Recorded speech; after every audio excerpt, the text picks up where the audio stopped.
Fait que bon, s'il y en a qui se demandent pourquoi j'aime ça Twitter, ben, je vais vous le montrer. Ça, c'est mon mur. Quand je scroll, mettons j'arrive là-dessus. Vous êtes grand, vous devez nous protéger. Écoute bien là, toi. On va le recommencer au début. Pour faire du mal aux enfants. Vous n'avez pas compris encore? Faut prendre soin des enfants.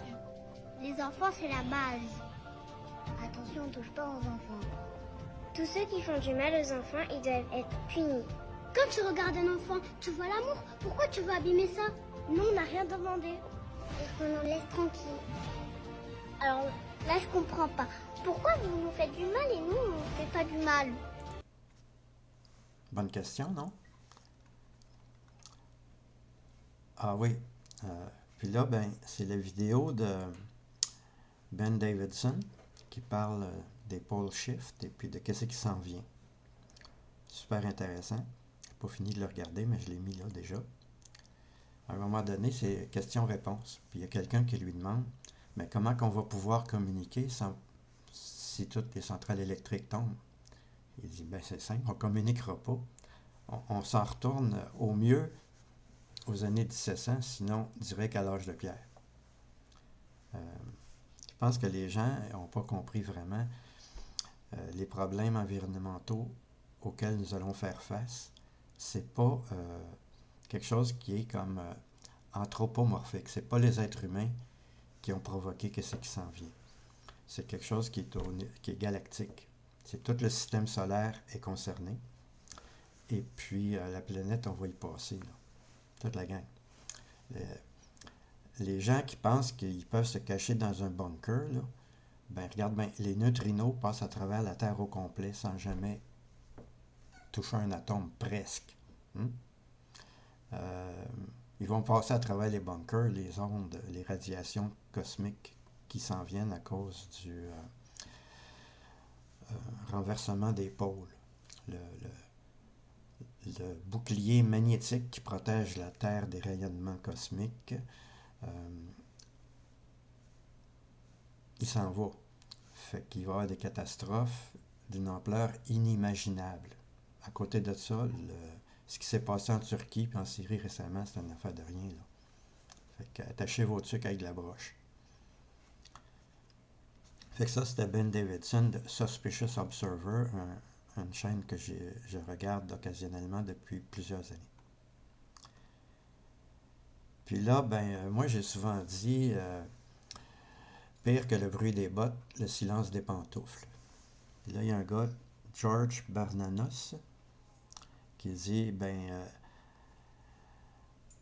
le pire de tout, c'est la docilité, l'absence de responsabilité de l'homme moderne, son acceptation vile et servile du moindre décret public. Puis moi, depuis quelque temps, dans plusieurs de mes commentaires, je dis que là, en ce qui me concerne, les politiciens et les politiciennes sont tombés en bas des vendeurs d'assurance et de la gang de télémarketing. C'est le pire métier au monde, le moins fiable. Puis là, il y a une excellente entrevue de Jordan Peterson qui présente ses arguments par rapport It looks to me like a lot of the arguments, for example, that would force us to take the apocalyptic prognostications of the doomsayers seriously, the moral arguments go something like this. Well, you know, 100 years, if there's a lot of climate change, it's primarily going to be the world's poor who pay the largest price for that, the world's poor and oppressed. And to mitigate against that, we have to adopt policies that, however painful they are in the short term, will mitigate against that because of our concern for the long-term viability of, let's say, these poverty-stricken people. Fait que là-dedans, il donne les arguments pour défendre son opinion par rapport au changement climatique et aux pays riches contre les pays pauvres. Des arguments que je partage. Je suis pas mal d'accord avec lui. Là, on apprend que l'Organisation mondiale de la santé a décidé d'abandonner ses recherches sur les origines du COVID parce que la Chine ne collabore pas. Mais on sait tout le monde que c'est pas en Chine que ça origine, c'est dans le laboratoire Pasteur, puis en Ukraine dans les biolabs, et puis aux États-Unis au Massachusetts Institute of Technology de Boston, puis ainsi de suite. Là. Le virus, il vient pas de la Chine. Il a passé par la Chine, mais il vient des États-Unis. Fait que, les gens qui Ted Ross, là, puis sa gang au Bill Gates, puis tout ça, là, au World Health Organization, WHO, l'Organisation mondiale de la santé.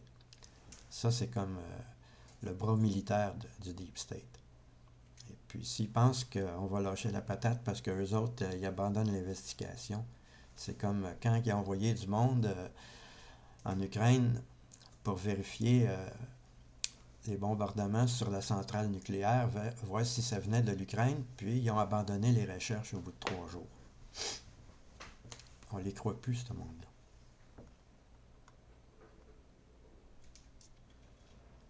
Ah bon, justement, lui, ici, il arrive avec des preuves que le COVID-19 a été breveté en 2015 par rapport à des recherches qui étaient faites depuis 2011. Fait que voilà. C'est un hoax. Bon. Puis ici, un message spirituel super flyé. Elle est très bonne, la petite fille. Là. Puis elle a bien raison. I want people to know that that's a good thing. As much as it seems like it's not, it is a good thing. From the 15 years that I've studied these people and their psychology, they're very methodical, they're very slow in their approach, and they're also very hidden in the background. And when a narcissist loses control over its victims, they begin to actually malfunction. And that executive function basically then starts to go into overdrive and their ego takes over. And this is what's happening right now is their ego has taken over so bad that they are all over the place. I mean, if we look at the last year, usually they run one narrative for years so that it sticks. But in the last year, they lost the COVID narrative and then they went into World War III. No one paid attention to that. So then they went into global warming. People have stopped paying attention to that as well. So then they tried to go back into the COVID narrative. No one was listening. So now they're going into aliens. It's basically like watching monkeys at a zoo throw feces at each other, hoping one sticks. Elle est pas mal bonne, hein? Puis, ouais, c'est ça. Ici, encore un autre de Ben Davidson par rapport au pole shift. Lui, ça fait des années qu'il en parle. Et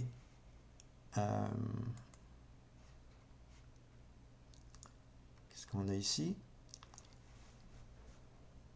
Of their mouth. I also believe Okay. that I think once they found, like, they want us. Redacted, c'est une des chaînes que je suis régulièrement depuis quelque temps. Et puis, je les trouve pas mal bons. Et puis, entre autres, là, il fait le tour de l'histoire du gaslighting des objets aériaux, tu sais, passe le temps à changer de nom et à dire n'importe quoi. C'est vraiment pas sérieux. Puis comme a dit la fille juste avant, on n'y croit plus anyway. Bon. Probablement. Et puis là, ben, Adresse à Barkhane, je l'aime bien. Et ce sur quoi je voulais... Puis Asselineau. Fait que là, ils nous font remarquer une affaire que Tatiana Ventose n'avait parlé avant. Ben, je sais pas si avant ou après, mais elle en parle elle aussi, puis c'est très bon. Fait que voilà. Je vais attirer votre attention, si vous me le permettez, celle de nos auditeurs, c'est que il a fallu que ce soit le New York Times qui lance une procédure judiciaire contre Madame von der Leyen, qui l'attaque devant la Cour internationale de justice au motif que c'est illégal de ne pas communiquer ces informations au public. Ça veut dire que non seulement les dirigeants français, mais tous les médias français, tous les débunkers français, tous ceux qui sont là pour essayer de trouver le poil qui dépasse chez les débunkers qui sont, dès qu'évidemment vous ne tenez pas le discours officiel, il n'y en a pas un seul, et j'y ajoute d'ailleurs tous les dirigeants de l'opposition, il n'y en a pas un seul qui a fait ce que fait le New York Times, qui lance une procédure judiciaire contre Madame von der Leyen. Ça, c'est le... Cool, hein? Mais elle, je l'aime pas. j'ai vu vraiment plusieurs vidéos concernant son histoire, d'où qu'elle vient, où qu'elle va, puis tout ça, puis c'est pas clair pantoute, là, la madame. Elle en a des squelettes dans son placard. Bon. Fait que là, concernant l'énorme crevasse qui s'est construite suite au tremblement de terre en Turquie, il y a beaucoup de questions qui se posent. Voilà. Le problème, c'est pas les questions. C'est qu'il y a du monde qui voudrait bloquer qu'on se pose des questions. Mais cette décision-là ne leur appartient pas. Les gens qui se posent des questions ont beau se poser des questions. Puis moi, en tant que bon secrétaire, je vais tout simplement prendre des notes de ce qui se passe pendant la réunion. Moi, je n'ai pas à censurer, bloquer ou autrement modifier les opinions de ce qui se dit autour de la table. Je suis le secrétaire, puis je prends des notes. Et puis je pense que les 8 millions de personnes qui sont sur la Terre devraient adopter ça, cette attitude-là, que tout le monde est là, puis on prend des notes. Et puis personne n'a d'affaire à dire que quelqu'un d'autre n'a pas d'affaire à dire qu'est-ce qu'il pense. On peut noter que certaines personnes ont tendance à ne pas dire ce qu'elles pensent. Elles disent ce qu'elles croient que les autres veulent entendre, ou bien elles disent ce qu'elles croient qui pourra influencer la réalité dans un sens particulier. Mais c'est pas ça le jeu. Le jeu, c'est d'être authentique puis de vraiment dire ce qu'on pense. C'est mon opinion. Je dis ce que je pense.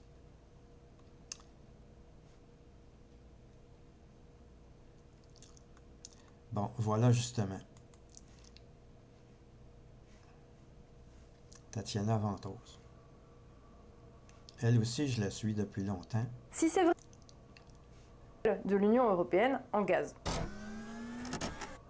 Quelques éléments de contexte, bien sûr. Nord Stream 1, le premier tuyau, avait été mis en service en 2012 et il avait, dès le début du projet, provoqué des grincements de dents du côté déjà des États-Unis, qui voyaient d'un mauvais œil ce lien privilégié entre l'Europe et la Russie. Grincement de dents aussi du côté de l'Ukraine, par laquelle transitait l'essentiel du gaz russe vers l'Europe avant la mise en service de Nord Stream 1. Ukraine qui touchait beaucoup d'argent, des sommes correspondant à 3% de son PIB pour le droit de transit, c'est-à-dire... Follow the money. Fait que Tatiana est bonne pour ça. Et puis, ces vidéos, ces dernières en tout cas, sont bien recherchées, claires et limpides, faciles à comprendre. Je vous le suggère fortement. Puis là, elle met le doigt sur le bobo que tous les grands médias ignorent. C'est une petite poignée de personnes aux États-Unis qui ont pris la décision de faire sauter les pipelines de gaz russes vers l'Europe. Donc, les États-Unis ont jugé dans leur intérêt de casser la relation commerciale qui existe entre la Russie et l'Europe, ce faisant, de mettre l'Europe à genoux sur le plan industriel parce que toute l'industrie européenne, sa compétitivité était basée sur l'accès à une source d'énergie pas trop dispendieuse. Et puis, en même temps, d'une pierre deux coups, ça coupe la réintégration de la Russie dans le monde occidental. Ce qui était le souhait de la Russie. La Russie, on l'a vu avec les Jeux olympiques en 2014, on l'a vu à plusieurs reprises. La Russie, ce qu'elle veut, c'est être un pays qui fait affaire avec les autres pays du côté de l'Europe. Et puis, c'est ça que les États-Unis veulent pas. Pas parce que ça serait pas bon pour les Européens, mais parce que eux sont plus compétitifs. Puis la seule façon qu'ils peuvent vraiment continuer de vendre le cochonnerie, c'est en cassant les jambes à leurs compétiteurs de façon violente. Et puis, là, ils ont un contrôle total sur les médias occidentaux qui essayent de faire porter le blâme du côté des Russes, mais la grande majorité des autres pays voient bien que les États-Unis, c'est un État voyou. C'est le premier terroriste sur la planète. personne ne peut lui disputer cette première place. Et puis voilà. Fait que Tatiana fait prendre conscience aux Européens qui se sont tirés dans le pied en choisissant les États-Unis plutôt que la Russie. Moi, c'est ça que je pense.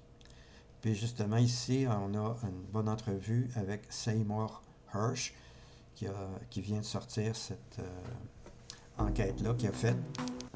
Et puis, je vous suggère de l'écouter. Bon, je peux continuer de même longtemps. Et puis, ah tiens, une petite note joyeuse pour la fin. Ici, cette jeune fille explique les dangers du plan du Forum économique mondial que Justin Trudeau est en train de mettre en pratique au Canada par rapport à l'imposition d'une identité numérique pour pouvoir faire affaire dans le monde. Sinon, t'es fait. Ça, c'est le totalitarisme technocratique transhumain. Et moi, j'en veux pas, en tout cas. OK. Ça, c'est cool. Récemment, je suis tombé sur beaucoup de vidéos et de photos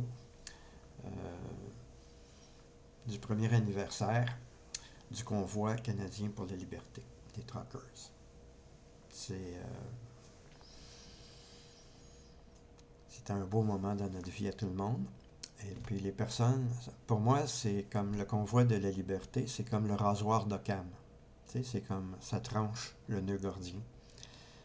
Si t'es pour ou si t'es contre. Si t'es contre le convoi de la liberté, ben voilà. Moi, gauche-droite, ça veut rien dire pour moi. Mais pour ou contre le convoi de la liberté, ça veut dire beaucoup. Là-dessus, ben, à la prochaine.